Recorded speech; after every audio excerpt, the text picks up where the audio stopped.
नमस्कार दोस्तों, मेरा नाम है दिलीप और आप देख रहे हैं माई टेक्नोलॉजी इन्फो। तो भाई लोग, आज की इस वीडियो में हम बात करेंगे कि आपके ब्लॉग पे बहुत ज़्यादा ट्रैफिक आ रहा है, लेकिन जो है अर्निंग जो है काफ़ी कम है। ठीक है, ये बहुत जनरल कॉमन इशू है आज की डेट में। ब्लॉगर जो हमारे न्यू ब्लॉगर्स हैं या फिर जो थोड़े पुराने हो गए हैं, लेकिन ये इशू सभी के साथ आता है। होता क्या है कि इतनी मेहनत करने के बाद ब्लॉग बनाते हैं लोग और फाइनली महीने का $30 या $40, रोज का $1 आ रहा है या फिर $40 $50 आ रहा है, $0.40-50 आ रहा है। तो इससे कहीं ना कहीं आदमी डीमोटिवेट होता है कि यार अर्निंग तो हो नहीं रही है, क्या करना है इसका। इनिशियल स्टेज में जब आदमी नया नया ब्लॉगिंग करता है, उस समय मोटिवेट करने के लिए ये अमाउंट ठीक है, नो डाउट, लेकिन हमेशा से यही हो, ये कहीं ना कहीं आदमी को डिमोटिवेट करता है और लोग फ्रस्ट्रेट होकर छोड़ देते हैं। तो आज की इस वीडियो का मेन मुद्दा यही है कि क्या रीजन है इसके पीछे और कैसे इसको रिजोल्व किया जाए, क्या इशू है, कैसे इसको रिजोल्व किया जाए। फाइन, तो चलिए एक एक करके देखते हैं। सबसे पहले बात करेंगे इसके पीछे रीजन क्या है, पहला रीजन, और इसको कैसे रिजोल्व करेंगे। रीजन में देखा है तो मोस्टली 4-5 चीजें हैं जो मेजर है। वो रीजन जो है, नीच आपने जो सिलेक्ट किया वो, टाइप ऑफ ऑडियंस कैसी आ रही है आपकी वो देखना है, कीवर्ड कौन सा यूज किया आपने, एड ब्लॉकर और एड प्लेसमेंट। ये 5 चीजें बहुत मैटर करता है आपको आपकी साइट पे ट्रैफिक आए, लेकिन इस पे अर्निंग डिपेंड करता है। एक एक करके इसको एक्सप्लोर करेंगे। और इंक्रीज करने में 2 चीजें आती है, या तो ऑर्गेनिकली इंक्रीज करें इसको, या तो फिर मैनुअली हम खुद से इंक्रीज करें। अर्निंग को कैसे इंक्रीज करना है, ठीक है। ऑर्गेनिक और मैनुअल 2 रास्ते होते हैं आपके अर्निंग को इंक्रीज करने के। तो चलिए देखते हैं, रीजन्स के बारे में बात करेंगे। नीच कौन कौन सा वेबसाइट है। अगर आप पहला देखेंगे नीच, तो इसमें नीच में आता है एंटरटेनमेंट न्यूज। नो डाउट भर भर के ट्रैफिक मिलेगा इसमें, आपको अच्छा खासा ट्रैफिक मिलता है। आप नई वेबसाइट बनाते हैं, नया फ्रेश कंटेंट होता है, हर हफ्ते नई मूवी रिलीज होती है, उसके बारे में लोग लिखते हैं तो साइट रैंक होता है। एजुकेशन की अगर आप बात करेंगे तो एजुकेशन के नीचे में भी अच्छा खासा ट्रैफिक मिलता है आपको। जॉब रिलेटेड साइट्स पे अच्छा खासा ट्रैफिक मिलता है आपको। उसके बाद से गेमिंग की साइट पे अच्छा खासा ट्रैफिक मिलता है। और भी कुछ ऐसे नीच है जिसमें कि बहुत अच्छा ट्रैफिक मिलेगा आपको, नो डाउट।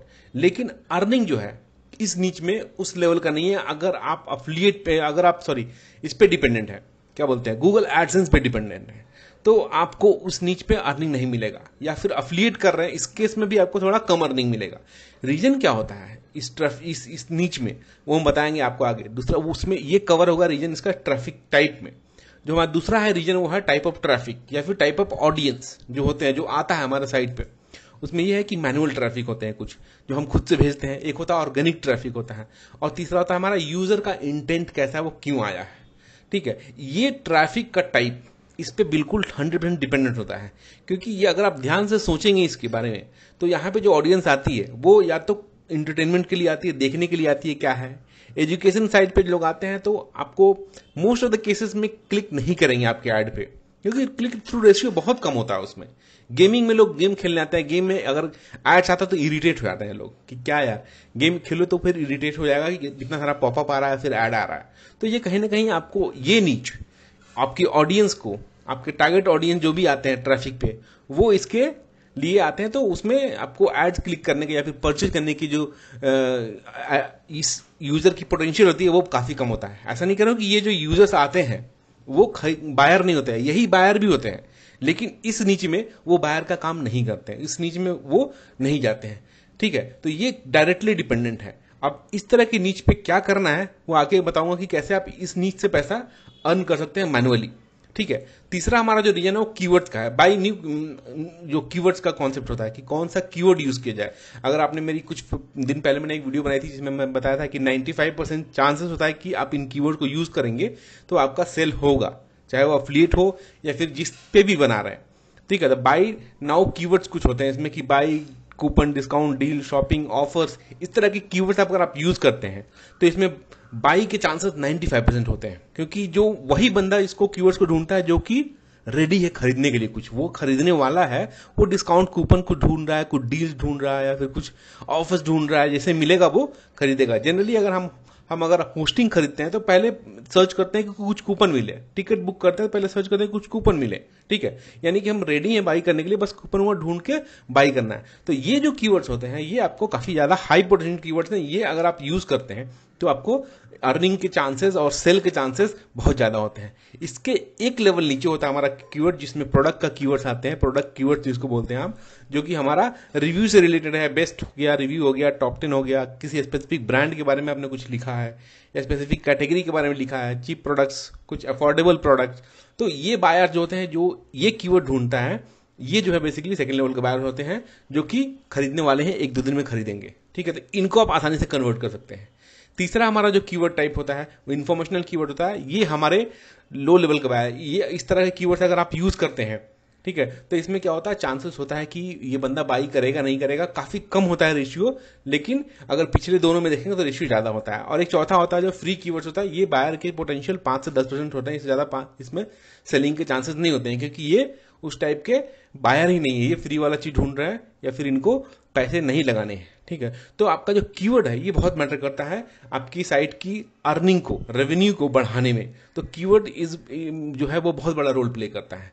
अब अगला जो हमारा कॉन्सेप्ट है एड ब्लॉकर का। एक एड ब्लॉकर के आज की डेट में बहुत सारे एक्सटेंशंस आते हैं जो लोग अपने साइट पे लगा लेंगे, तो आपकी एडसेंस की अर्निंग ऐसे ही डाउन हो जाएगी, क्योंकि लोग नहीं चाहते ऐड देखना। मोस्टली जब नहीं चाहते तो ऐड ब्लॉकर इनेबल कर देंगे, तो आपका जो साइट खोलेंगे तो ऐड दिखाई नहीं देगा।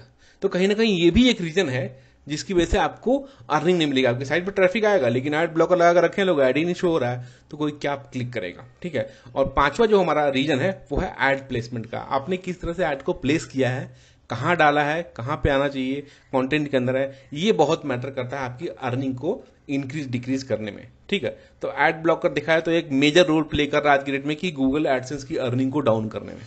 फाइन, अब बात करते हैं रीजन कैसे इसको इंक्रीज किया जाए। इंक्रीज करने के पीछे 2-3-4 मेजर रीजन है। पहला तो है ऑर्गेनिक। आप ऑर्गेनिकली ये करते हैं तो ऑर्गेनिक में क्या होता है, focus in keywords and plan accordingly. Focus keywords, keyword जो मैंने अभी आपको 5 टाइप के कीवर्ड दिखाया पीछे, वो आपको काफी हेल्प करेंगे ऑर्गेनिकली। अगर आपकी साइट रैंक हो रही है ऑर्गेनिकली और उन कीवर्ड्स को बंदा सर्च करके आपके ट्रैफिक पे आ रहा है, तो डेफिनेटली आपको अच्छा खासा अर्निंग मिलेगा इससे, चाहे वो गूगल एडसेंस से मिले या फिर एफिलिएट से मिले। ये दोनों आपको काफी ज्यादा फोकस करेगा। लेकिन हम ऑर्गेनिक पे डिपेंड नहीं हो सकते, क्योंकि हमारा ऑर्गेनिक में आना काफी टेढ़ा काम है और टाइम टेकिंग चीज है। इसमें आपको काफी टाइम लगेगा ऑर्गेनिकली आने में, लेकिन ऑर्गेनिकली आप आ गए तो नो डाउट आपको कीवर्ड के ऊपर पूरी तरह डिपेंडेंट हो जाएंगे। ऑर्गेनिकली अगर सर्च में आ रहे हैं तो किस कीवर्ड पे आ रहे हैं, उस कीवर्ड में कितने आपको पोटेंशियल है आपकी अर्निंग को देने का, वो मैटर करता है। लेकिन दूसरा जो हमारा है वो मैनुअल है। अगर मैनुअली आप चाहते हैं कि मेरा साइट जो है रैंक नहीं कर रहा है, ट्रैफिक आ रहा है, लेकिन वो कीवर्ड पे रैंक नहीं हो रहा है, जैसे कि buy, sale, offer, discount keywords पे रैंक नहीं हो रहा है, लेकिन ट्रैफिक आ रहा है दूसरे सोर्स से आ रहा है, ठीक है। तो उस केस में कैसे रेवेन्यू को इंक्रीज किया जाए, तो भाई उस केस में कुछ मेजर चीजें हैं। पहला तो होता है जो आप मैनुअली में अगर आप कुछ प्रॉपर कीवर्ड यूज किए हैं, ठीक है, तो वो हो गया, वो कीवर्ड भी मैटर करता है। दूसरा हो गया जनरल अफिलिएट। जनरल अफिलिएट मतलब आप जैसे कि आपने कुछ इसकी साइट बनाई, क्या बोलते हैं, गेमिंग की साइट बनाई, या तो फिर आपने इंटरटेनमेंट की साइट बनाई है, तो उसमें जनरल अफिलिएट कीजिए। जनरल अफिलिएट बोले तो एक नॉर्मल ह्यूमन बीइंग जो होता है, जिसको जो ऐसी चीजें हैं जो जरूरी की चीजें जो हर रोज वो इस्तेमाल कर रहा है या फिर उसको चाहिए ही चाहिए, तो वैसी चीजों को लिस्ट डाउन कीजिए अपनी साइट पे जो कि हर एक बंदे की नीड है, ठीक है। तो वो आप किसी स्पेसिफिक कैटेगरी पे, अगर आप इंटरटेनमेंट में है, मूवीज का आप लिखते हैं, आर्टिकल लिखते हैं या फिर रिव्यूज लिखते हैं, तो साइड में आप अपने वेबसाइट पे अफिलिएट लगाइए। अफिलिएट अगर आप लगाते हैं, आप खुद का बैनर लगाते हैं, तो वो उसमें क्या है कि उसमें एड ब्लॉकर नहीं काम करता है, क्योंकि वो एड नहीं है, वो आपका खुद का कस्टम इमेज है। तो उसमें एड ब्लॉकर लगाएगा भी तो वो कुछ आपको ब्लॉक नहीं कर पाएगा, क्योंकि वो आपका खुद का इमेज लगाया हुआ है, उसमें एड ब्लॉकर नहीं काम करेगा, तो आपका इमेज दिखाई देगा। तो ऐसी चीजों को का अफिलिएट कीजिए जो कि हर एक बंदे की जरूरत है, हर एक आदमी की नीड है। तो अगर आप उस तरह का जनरल अफिलिएट यूज करेंगे तो आपको वहां से डेफिनेटली रेवेन्यू मिलेगा। और दूसरा जो होगा सेल एड स्पेस, मतलब कि आपके साइट पर ट्रैफिक है, ठीक है, आपकी साइट पे ट्रैफिक है, आप ऐड दिखा रहे हैं, क्लिक्स नहीं हो रहे हैं, तो लोगों को बताइए कि भाई मेरे साइट पे इतना ट्रैफिक है। आप फेसबुक पे जाइए, इंस्टाग्राम पे जाइए, या फिर किसी यूट्यूब चैनल पे जाइए, जो लोगों को बोलिए कि मेरे पास एक ऐसा प्लेटफॉर्म है, मेरे पास एक वेबसाइट है जिसपे कि इतना ट्रैफिक रोज आता है, रोज का 2000-3000 ट्रैफिक है, आप चाहे तो अपना ऐड मेरे साइट पे दिखा सकते हैं। तो ये बहुत अच्छा अर्निंग सोर्स है। अगर आप उस बंदे का ऐड दिखाते हैं आप, तो आपको मंथली चार्ज करेगा। तो जरूरी नहीं कि आप ऐड ही लगाएं, किसी दूसरे को आप अपने साइट पे, किसी अपने पेज पे, जो आपका पेज रैंक है उस पेज पे ऐड जो है वो दूसरे की साइट का लगा दे, तो आपको वहां से अर्निंग मिलना शुरू हो जाएगा। Sponsored post is nothing but guest post भी आप दे सकते हैं, ताकि वो लोग जो है वो उसमें आए और अपना आर्टिकल को पोस्ट करे, उस पर आपको अर्निंग होगी। तो ये 4 चीजें जो है वो मेजर है। पांचवा सेल सर्विसेज, जैसे कि आप कुछ भी सेल करो, सेलिंग सर्विस। और selling a product, digital product, selling a course, ये सारी चीजें बहुत आज की डेट में सही जा रहा है और लोग इसको बाय भी करते हैं। तो अगर आपके साइट पे ट्रैफिक है, मतलब आपके पास ऑडियंस है, अगर आपके पास ऑडियंस है तो डेफिनेटली आपका प्रोडक्ट सेल होगा, 95% केसेस में होगा। क्योंकि अगर आपके पास ट्रैफिक आ रहा है तो लोग आपको जानते हैं, आपकी डोमेन को जानते हैं, या फिर आपके आर्टिकल को समझ रहे हैं, आपके आपके काम को देख रहे हैं, तभी आपके पास ट्रैफिक आ रहा है, चाहे वो ऑर्गेनिक ट्रैफिक हो या फिर नॉन ऑर्गेनिक ट्रैफिक हो। तो दोनों केसेस में जो है आपके सर्विसेज सेल होंगे, तो सर्विसेज सेल कीजिए, कुछ प्रोडक्ट बेचिए। अब सर्विसेज सेल करने में क्या है कि आप जरूरी नहीं कि आप खुद की सर्विस बनाएं, ठीक है। जो थर्ड पार्टी एफिलिएट क्या होता है, ये किसी दूसरे की प्रोडक्ट सेल करते हैं। आप सपोज कि बहुत सारे लोग आज के डेट में ब्लॉगिंग का कोर्स लॉन्च करते हैं, यू कॉन्टेक्ट देम कि बॉस मेरे साइट पे इतना ट्रैफिक है, अगर आप चाहो तो मैं एक ऐड लगा सकता हूँ आपने अपनी साइट पे, और वहां पे आप जो है जो भी प्रोडक्ट आपका जो कोर्स है उसको लिस्ट डाउन करूंगा, अगर लोग बाई करते हैं तो मुझे उसका कुछ कमीशन दे दो, ठीक है। तो ये हो गया दूसरे के कोर्सेस सेल करने के लिए, सर्विसेज सेल करने के लिए। जो मैं ये जो प्रमोट अदर्स, ये जो ऑप्शन आ रहा है ये वही है, दूसरे की चीजों को प्रमोट कीजिए। दूसरे जो सर्विसेज सेल करते हैं, सपोज कि मैं बैकलिंक सेल करता हूं या फिर मैं कुछ ऐसे एसईओ की सर्विसेज देता हूं, तो आप मुझे बताओ कि बॉस मेरे पास एक साइट है जहां पे इतने तरह ट्रैफिक आते हैं, आप चाहो तो मैं अपनी साइट पे ऐड लगा सकता हूं, इतना महीने का चार्ज करूंगा, ठीक है, या फिर मैं 6 महीने का इतना चार्ज करूंगा। तो इस तरह से आप जो है रेवेन्यू जनरेट कर सकते हैं। ये सारे तरीके जो हैं मैनुअल रेवेन्यू जनरेट में आते हैं। आपको लोगों को रीच आउट करना पड़ेगा, आपको फेसबुक पे जाके पोस्ट करना पड़ेगा, आपको यूट्यूब इंस्टाग्राम पे पोस्ट करना पड़ेगा, लोगों को बताना होगा, और डेफिनेटली 110% लोग जो है वो आएंगे। बहुत सारी केसेस में क्या होता है, लोगों की साइट रैंक नहीं होती है, ठीक है। रैंक नहीं होने का सबसे बड़ा रीजन क्या होता है, उस पर ट्रैफिक नहीं आ रहा है, तो वो पता नहीं चल पाता है गूगल को कि कितना इस पे इंगेजमेंट है। तो उन लोगों को भी आप अप्रोच कर सकते हैं कि आपकी साइट रैंक, जो साइट रैंक नहीं है, जो आर्टिकल रैंक नहीं है, उस आर्टिकल का लिंक दीजिए, मैं एक बैनर बना के साइड में लगा दूंगा, जिससे कि आपके साइट पे ट्रैफिक जाएगा और आपकी आर्टिकल जो है वो रैंक होंगी।